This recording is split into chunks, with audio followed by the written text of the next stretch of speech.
when a buyer can make an informed decision because they can see with their own eyes either what it takes to buy a home or when to walk away from, a purchase versus blindly escalating, winning and saying, did I just overpay what just happened? It's so easy to point fingers at agents and blame us for feeling like you overpaid, because who else can you blame? You talk about it privately, we talk about it publicly.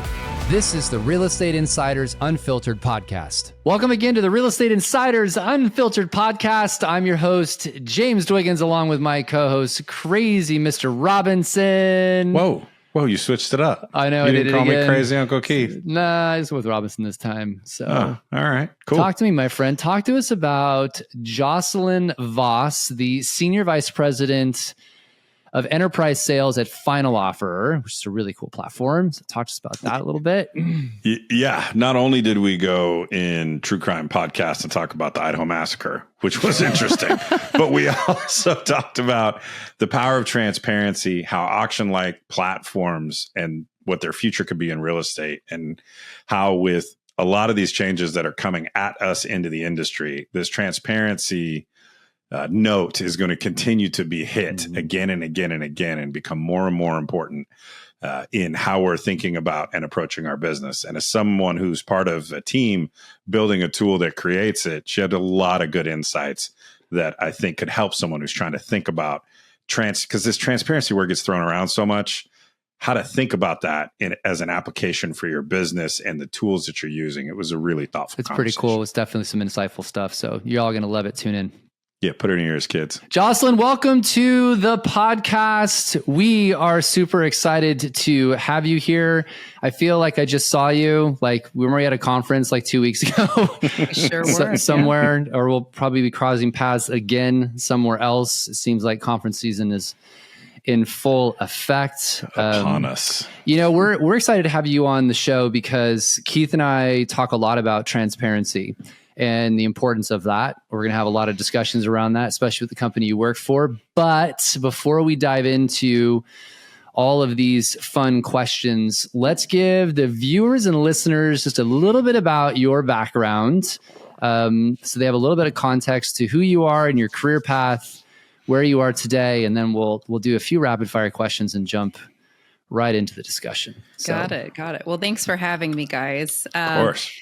I'm one of those crazy ladies who has many jobs, many hats that I wear. One is being the SVP of Enterprise Sales at Final Offer.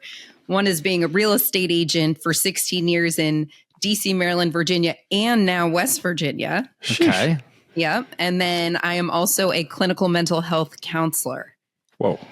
Yes. So I became one after being one for 8 years. Yeah. Keith's brain is... Yeah.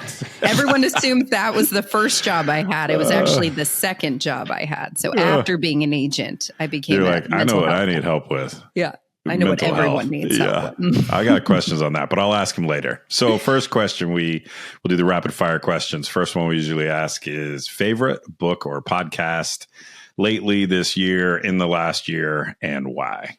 I feel like I'm going to sound like such a suck up, but from a real estate perspective, your guys' podcast is my favorite. Damn and I straight really it mean is. that. From I know leadership, bluntness. I got cash right here. Appreciate that. Yeah. Venmo? No, I really feel that way. I mean, the last one about Bright MLS and all the data, I mean, I love it. I think it's all, I mean, that's wild, right? And a lot of what you had to say, I was like, and, it just comes to mind. And so I'd say that from a real estate perspective. And then I'm totally into like true crime insanity. I'm like addicted to the crazy crime. Favorite true crime pod? Is it Morbid? Because I've listened to that one. No, now, have you seen like the Idaho Massacre or the Piketown Massacre? Oh, you just go straight for the story. Like, yeah, I love it. Like the full-blown massacres happening. And like, I just like to understand the why. Okay, so hold on. I know it's creepy. A lot of people are like me. Clinical mental health. Yeah. And then real estate sales. Yeah. And then your favorite thing VP is of sales. and murder. Yeah. Murder. Okay. I love murder, but I'm not the only one. So don't make me try to feel like the outsider here. I've listened to Idaho Massacre. I'm going to write that one down. I will go. It's a really you know the story, but all of the massacre ones. Piketown Massacre is a good one too. You may find this hard to believe, but I don't know any of those stories. Well, we know where my head's at. Yeah, but we'll be able to say that tomorrow. All right. So, well, let's piggyback the second question on then. So you get to have lunch with someone current or historical. Who would it be?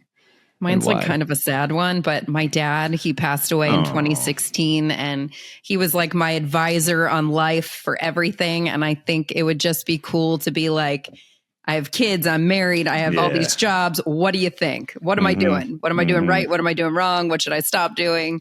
So that would totally be the person I'd love to catch up with right now. It's a great answer. It's always not surprising, but I notice every time when someone gives that kind of answer about some loved one that they don't get to spend time with anymore. Time's a precious commodity. So it's a beautiful reminder. Thank you. Especially when you have kids. Yeah. Because mine was 2019. My 3-year-old, I look at him, it's like, he would have loved her. He would have loved spending time with her. That's the hard part. Yeah, for sure. Yeah. So, all right, Keith, kick us off. All right. So I got to ask this one first. So your background, one of them is selling real estate. Awesome. Like you come at this from a lot of different ways, but you have a master's degree in clinical mental health. So basically perfect for residential real estate. I know. Everyone's like, I'm a therapist. And I'm like, no. I am. Yeah. And I paid out of my own pocket to be one. So, but like all jokes aside, how has that helped your business? Oh my gosh. There's probably something we can glean from that, right? I feel like, there's an aspect of active listening, right? In many ways in my program, I was taught not only how to listen, but how to speak to someone. And I think that a lot of times, like, for example, you're not supposed to say the word why to anyone. It's very condescending in nature and in tone. Why, Jocelyn? Just kidding. I know. Just kidding. Right? It just comes off kind of nasty and condescending. But I think it's all about like making people feel comfortable, right? And when you're buying or selling the biggest asset of your life, you put a lot of trust and faith into someone else, an expert or a guide, and you don't have a lot of information. And so you're just relying on this person. And there's not a lot of data to make decisions. So I feel like in many ways, I try to make them feel as educated and comfortable as possible, but really a part of the process as much as possible so they're not, anxious, nervous, or feel out of control. What's interesting by this comment you're making? I was having, I think I said this before, but I was having this debate with a lawyer about how lawyers want to get into real estate and handle real estate transactions. And I started drilling on myself because I literally was having one of the dumbest conversations because I'm sitting here going, first of all, I love some lawyers, not most of them, but like their personality is completely wired the opposite of what it takes to get a real estate transaction. I mean, it literally couldn't be the opposite of what a buyer and seller need during this process. And you just remind me of that from just listening and trying to figure out what they need in that moment versus a lawyer will say why and talk to you condescending and interrupt to make their point. Yeah. And it's so emotional, right? And again, I think there's this emotional component and then there's this feeling out of control component, right? And it's it's a big decision that you're making. And if you're in a multi-offer situation, you're guessing how to win. Like that doesn't feel good. Right. When you lose that home, you're like, what? I would have paid more had I known. And all of that there's a lot of finger pointing. And so it's easy to blame agents in these scenarios. And I feel like it's so important to really make people feel empowered at a time where they don't have a lot of control. So let me ask a question on that, Keith, just because I think it's relevant. Yeah, so so how are you approaching some of these changes? I know we won't get deep into the lawsuit stuff. We've done that a million times on the pod, but like you personally, with that in background, your sales business, you mean? Yeah, in your sales business. Like how are you approaching that conversation now? With these conversations and the questions I'm sure that are arising. So give us a little bit of background on that. Yeah, I mean, one thing I will note and just state for the record for all agents out there, there's so much unknown for agents right now and confusion around it that makes me anxious. So just because I'm a part and hear all these conversations all the time, it doesn't mean that I'm not scared too, because in a lot of ways I am scared because there's an unknown component here. And I think we'll see a lot more change over the next year or so of what's to come, because all of this makes no sense anyway. But ultimately, we always had buyer agency agreements here in Washington, D.C. I can't even imagine not having one. So I am excited for those states where they weren't required to have one. Working for someone without an agreement to me sounds absolutely insane. So in that respect, I feel quite confident. When it comes to articulating your value, that's very hard to do before you start working. Right. And my biggest fear is that a lot of agents are going to say, oh, well, I have access to off market properties. So work with me because I'll be able to get you something off market. Right. And that tone, I'm already hearing it from a lot of agents. And I think that's going to hurt the small businesses and the smaller brokerages. And it's totally not a good thing for sellers, buyers, for everybody. But I think that that's going to be one of those value props that a lot of agents are going to be saying out loud, trying to win business. I also am going to continue to charge the fee that I've always charged. It's always been negotiable, but I'm going to start higher possibly, or even start right there and not bring it down unless, it makes sense from a negotiation standpoint. Are you addressing settlement or anything? Like people bringing up questions about it? Just curious. Yeah. I mean, more than ever, am I already really going through a buyer agency agreement? And to be honest, I didn't always fully go line by line before. Now I'm like, we're going to have a meeting to go through this. And I think that, we're probably, my team and I, we're going to prepare some kind of menu of services for people to have a choice to pick from of what this looks like. I think we'll be seeing a bit more of that in the future as well. Interesting. Yeah, very interesting. Before we transition, I got one other. Yeah. Spending 2 years getting taught how to listen, I think is really interesting. Now I want to go get my clinical mental health degree. They would not more really. than 2. I don't know where you came up with 2 years. Oh, how many years was it? I just assumed a master's degree was 2 years. 6 years with post licensing also before you're fully licensed. Keith, you'll never pass the exam, buddy. They'll like. No, I probably would be more likely to go in there as someone who should be studied because they're crazy. We all are a little crazy. The craziest people usually get into counseling. Well, then I might graduate with honors. So 6 years getting taught how to listen. Yeah. What's the one thing, like if you were trying to teach James and I to be better listeners, both of which could use that skill? That's true. What would you give us to like, if again, you probably learned a dozen things, but what resonates with you the most is how to become a more effective listener? Yeah. I think you have to be curious and you have to ask questions and really, applicable questions, like you're paying attention, you're hearing them, you're validating them. Yeah. Yeah. Don't use why, though. Don't use why. Ask questions, but not why. Why the hell did you do that? All right, cool. So tell us a little bit about Final Offer, just because the company seems like it's really gotten a lot of attention lately. So I'm curious, just in case, for context, why is it getting so much attention? And just quickly, like, what is it so people have context? Sure. So it's an offer management and negotiation platform with real-time offer alerts and transparency, two things we don't have and obviously need in this industry.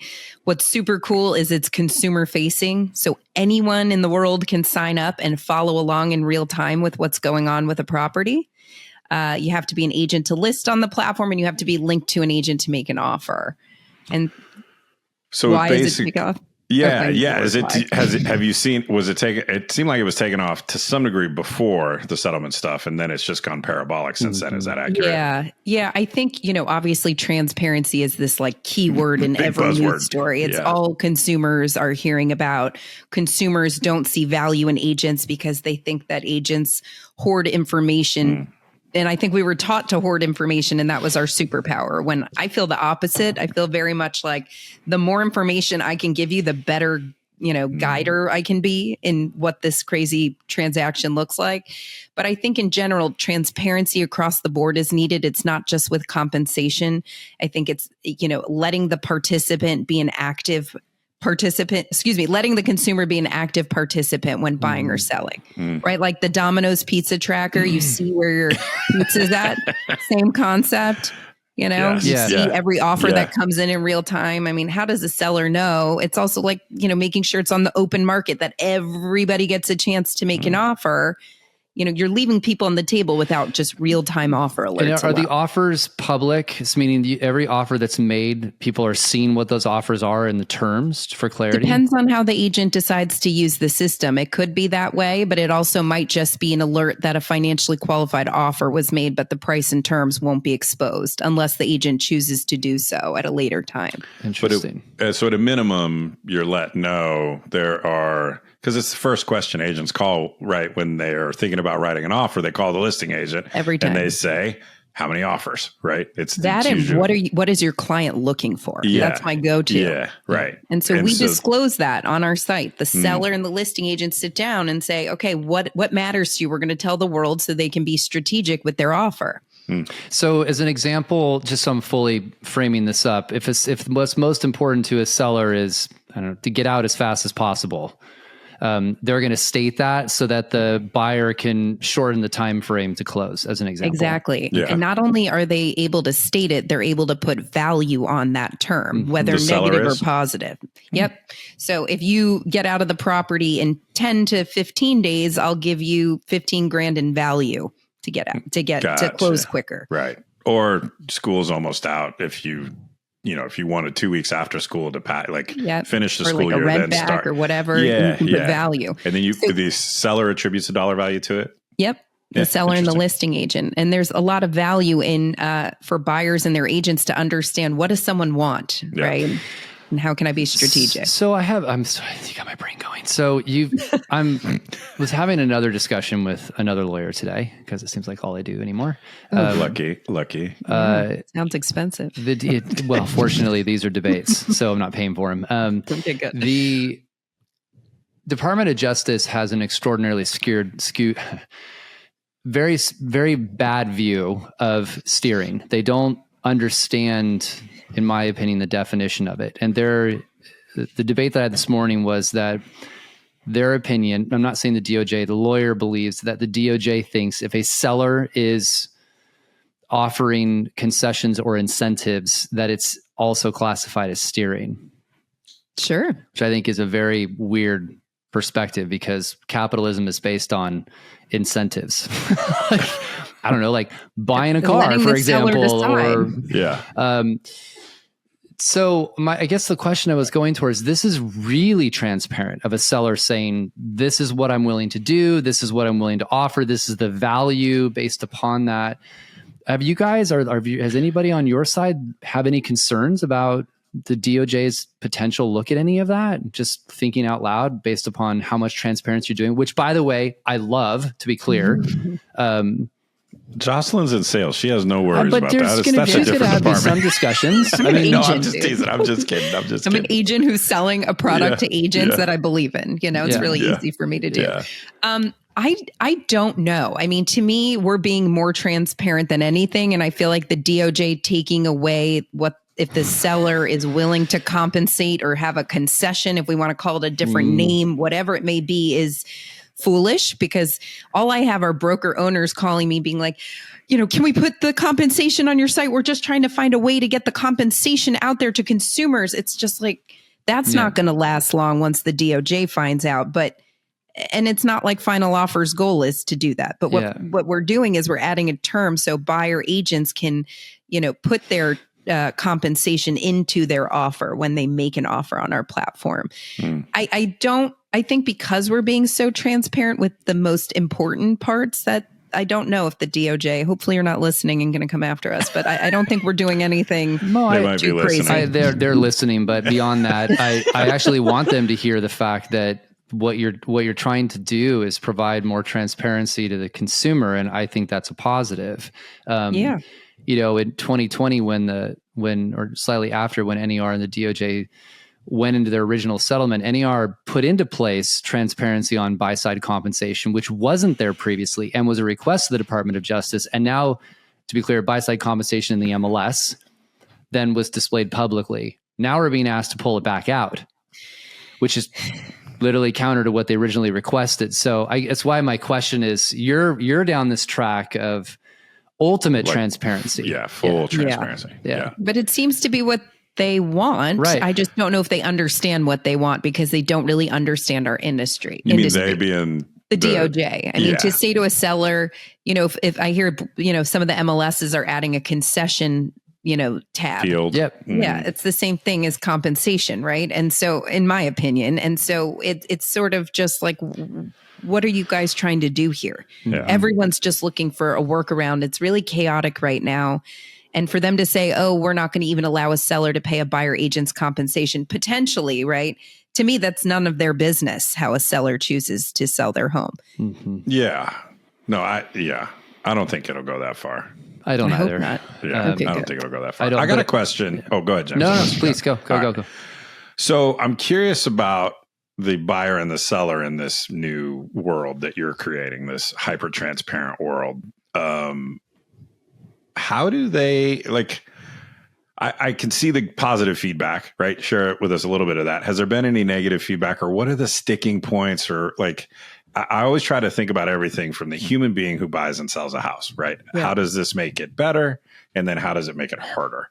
And how it makes it better, I can see that right away. But you're welcome to sort of touch on that. I mean, to elaborate on that, I think when a buyer can make an informed decision because they can see with their own eyes either what it takes to buy a home or when to walk away from, a purchase versus blindly escalating, winning and saying, did I just overpay what just happened?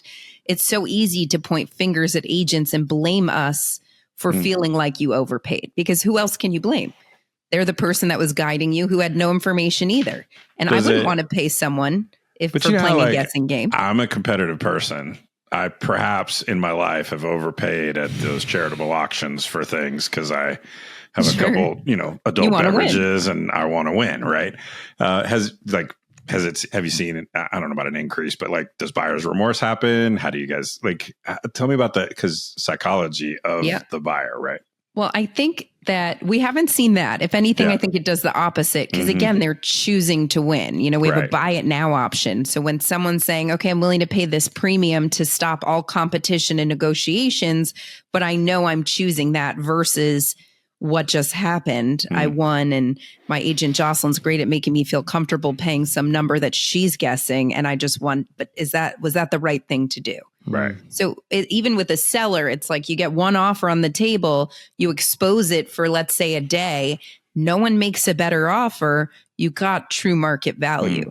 So there's less finger pointing and blaming on that side as well of them saying, you left money on the table, you did this, you did that. It's like, no, I did everything humanly possible. So from the psychology standpoint, there's a lot less finger pointing and blaming because they're involved in the process more, which I love. Do you think that we're moving more towards, first of this, I'm going to simplify. It feels like an auction website to some degree. Is that a fair comparison? People say it, but there's an auction-like functionality that a listing agent can turn on if they wish to do so. Got it. Okay. So it goes everywhere from traditional offer management that's consumer facing, which is obviously not very traditional, which makes them at least know with real transparency that an actual offer was made versus someone saying it was made. And then there's all the way up to a buy it now option and, a listing agent saying, okay, we have multiple offers. Let's make this an auction like feature where everyone has full transparency into how to keep making higher offers.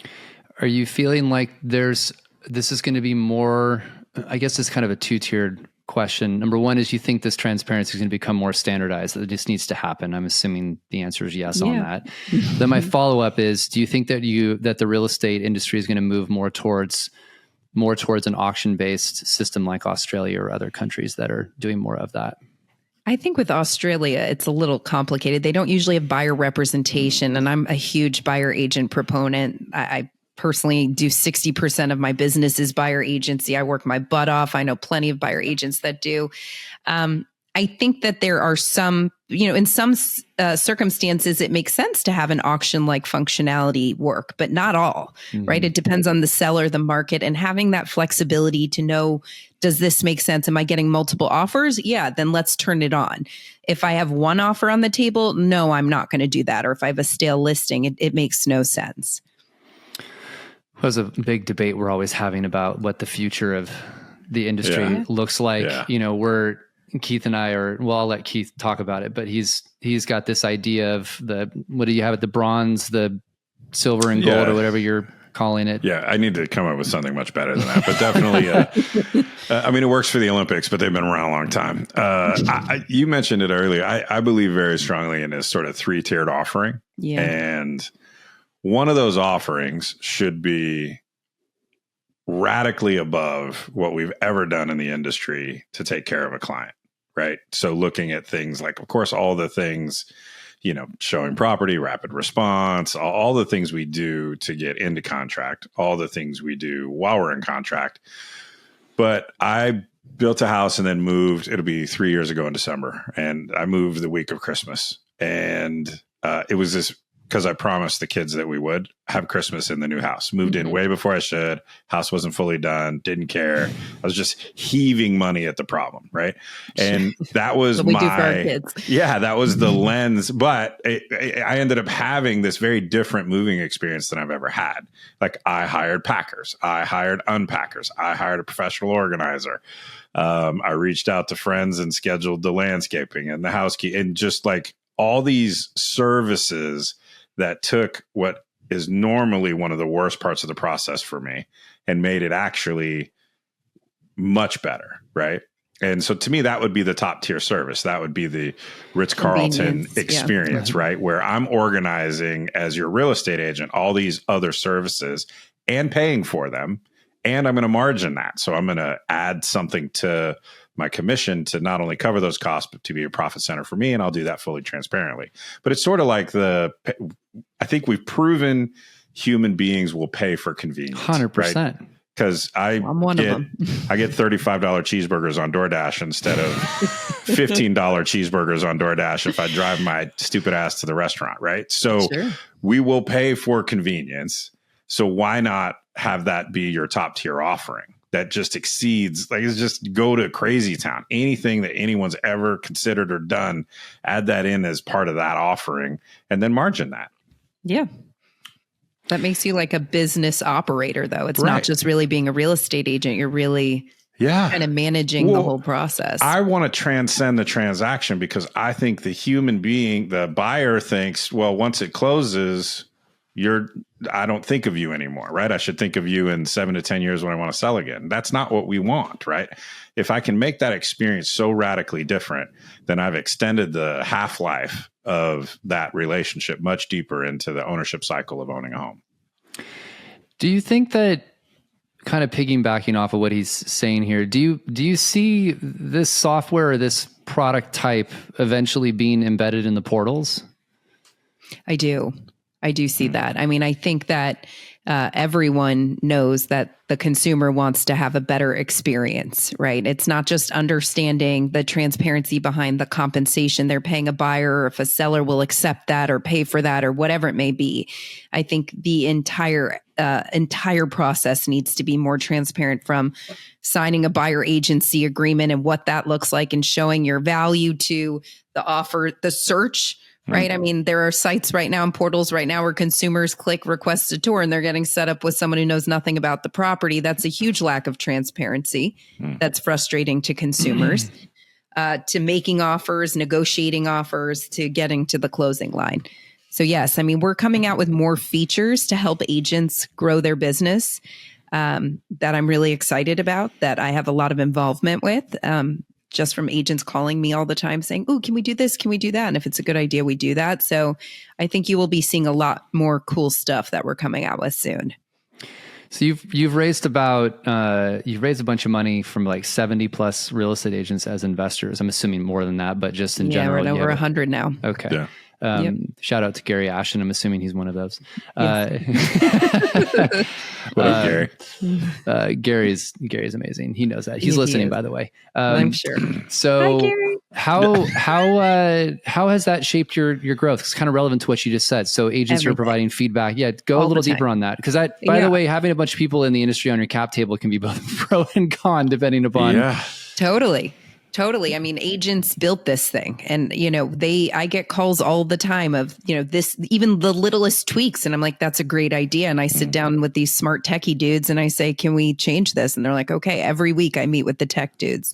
So, I mean, what I'm excited about are just the features. We've really built the offer negotiation piece, right? It's built out. It works in every market, every type of home. And now it's like, well, what's next within our platform? What's next for us? And so the saving a search component is next. And I'm very excited, but I tend to think about what does the masses like, right? This goes back to my psychology of understanding not just my clients, but understanding my other clients, which are the agents, of what do you need to grow your business and how can you include the consumer more to feel, for everyone to feel more confident with the entire experience and process. And so I'm always thinking about the average agent and what do they need and what do they want? And then we take feedback all the time and we make changes really quickly. And that's super fun. What's one of the... Sorry, go ahead, James. No, go ahead. All right. So I love that answer, and it's a great one. Trying to use my clinical mental health approach. Let me hear it. Why the hell would you raise money from... No, I'm just kidding. That had why in it. I would think there's a downside. I get the upside is you've got people using your product, giving you direct feedback, which is awesome. And then I feel like the downside might be you've got investors that are using your product, giving you direct feedback. Right. Sure, yeah. Well, when we were early days, it was frightening. Well, because there's probably some people that are listening right now, thinking about doing a cap raise, right? And they're having one of two experiences right now. They're either thinking, oh, damn, that's brilliant. We should consider that. Or, holy shit, I would never. And I guess I think I get the upside. Is there a downside? How do you manage that? Like for someone really right now thinking about doing a cap raise, whether it's from their agent population or from outside. Or the brokerage community, same thing. Yeah, or the brokerage community. Yeah, I think some of it is just demands of wanting this, that, and whatever, and us being like, okay, well, this is how it is, right? And so, and we can't always just shift because we can do a lot of shifting, but not for everybody. And in particular, large brokerages that are signing on wanting XYZ, it's more just saying we can't do that, or we can do this, but not that. Right. A lot of brokerages are asking about private exclusive listings because I think a lot of them are thinking, I know it's really unfortunate, but that's what they're asking us to implement that in our saving and search functionality. And again, that goes back to the lack of transparency I'm super concerned about, is that agents thinking, and we're trained that their superpower is having and hoarding information. And it's so unfortunate because it's only going to piss consumers off. Yeah. Scarcity doesn't mindset. go over well. Scarcity mindset versus abundancy mindset. Yep. Couldn't be more specific on that. So I asked around the portals. I guess another follow-up on that is you kind of sit in front of transaction management. Like it's before the file starts, basically. Is that the next iteration, or or is it more of you're going to go that route, or are you going to simply integrate with the existing players in the market, or a strategy of both? Just curious. I think both. Okay. And some I can't share because they're probably listening, but everyone. I always tell people, tell me what I'm not allowed to say, because I'm going to say everything. No, I would say that, we need to get one of our next steps on the roadmap will be to getting, integrated into the forms and having a contract fully ratified and stuff like that, and working with portals about, being integrated into their search functionality. But again, we're also doing things that feel very portal-like. Right. Yeah. I got a question. Yeah. Little maybe pivot, but so agents in my experience are brilliant humanists. And I've said this on the pod 1,000 times. People are probably sick of hearing it, and not always brilliant technologists. And why? I assume some agents are hesitant to embrace a new tool like this. If that assumption is correct, which I assume that it is, why? Like, what's the most common refrain you hear for the hesitancy or the resistance? Well, it's like when you're so successful at doing something a certain way, why would you ever change that? Right? I mean, that makes no sense. And now that this change is looming in front of every agent and broker owner and in our industry as a whole, it's really put us in a position where people are much more willing to consider learning something different and, changing a habit. But that's totally one of the hardest things in life, is to change someone's habit or behavior that they're so used to doing that works. Yeah. right? But it comes from the consumer side, right? So as consumers say, yeah, of course I want to be a part of this process. Why wouldn't I want to know what's going on with my home in real time?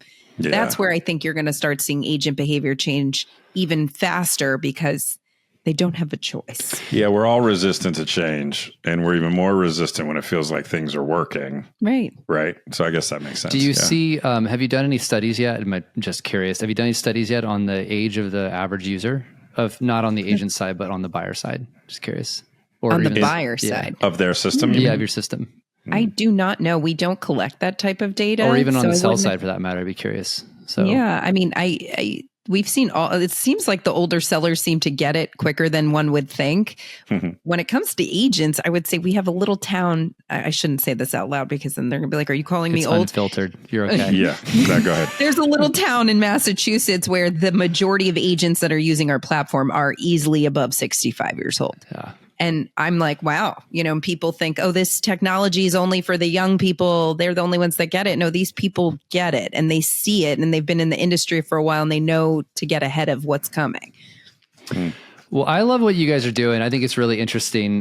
We, as I mentioned, we talk about transparency a ton and there's a lot of ideas about just what that looks like in this new future. And I think it's great. Some of the stuff that you guys have put out there and certainly, where it can go. And I hope that the people in charge are looking at transparency in this fashion as a positive.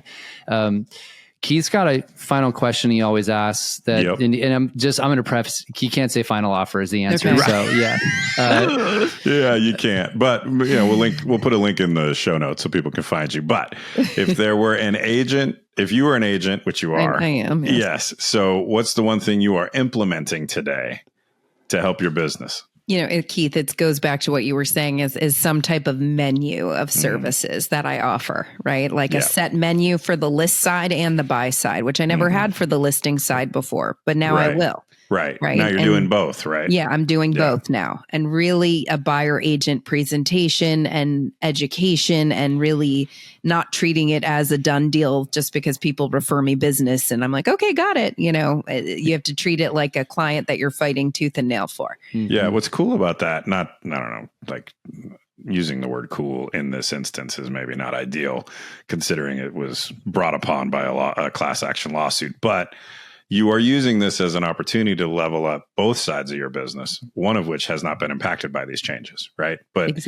it sort of caused you to look at your business and go, oh, this is actually a better way to do it and better enough that I'm going to plug it in on both sides of my business. Yeah, totally. Yeah. It's all about confidence too. As an agent, you just want to feel confident in your value and you want to feel like you have real information to guide someone on what to do.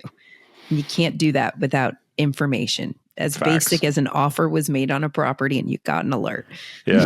It's something. It's more information. Oh, I love it. I think it's great. Transparency is key, getting comfortable trying new things. And I love the leveling up your business part on both sides. You're just thinking about how to articulate your value. I think if everyone just focuses on that, by the way, just if we were to sit down and go, would I pay for me to list or buy a house? And if I'm like, no, then you need to do a better job and keep working at that. Work with your friends. And even if your answer is yes, then you got, and I know we're not supposed to use this word, Jocelyn, but it's okay in business, just not in mental health. But if the answer to that is yes, then why, right? Why would you use me? And put that down and assign a value to it and clearly articulate how you're different and what you bring to the party, as opposed to just, hell yeah, I'd pay me what I'm worth, right?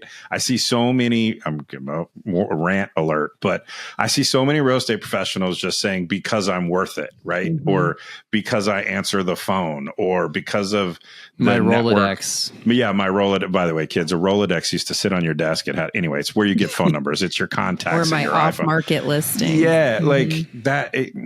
That isn't a value proposition. No. That's not a scalable business model. And this is the time for all of us in the industry who maybe haven't done it yet. We get to do it now. Yeah. And you got to push past some of those knee-jerk reactions, those first things you've always said your whole career. Those might not work anymore, and it might be time to reevaluate that stuff. And it's great because a lot of people are going to do it well and a lot of people won't. And as I've been saying in like all my presentations I've been doing recently, I'm like, the rest of that business is going to roll up for the ones that are doing it well. So Right. this is an interesting time to be in residential real estate, in my opinion. So Yeah. Absolutely. well, with that being said, thank you for being on the show. It was very insightful. I love what you guys are doing. Congratulations on the early success, and we can't wait to see where it's gonna head. So Thank you guys. You Thanks got for it. having me. of All course, right, thanks for appreciate being it. here. We'll have you back soon. Okay. Bye. It's our job to say out loud what everybody's only thinking to themselves. It's your job to subscribe to this podcast so you never miss an episode.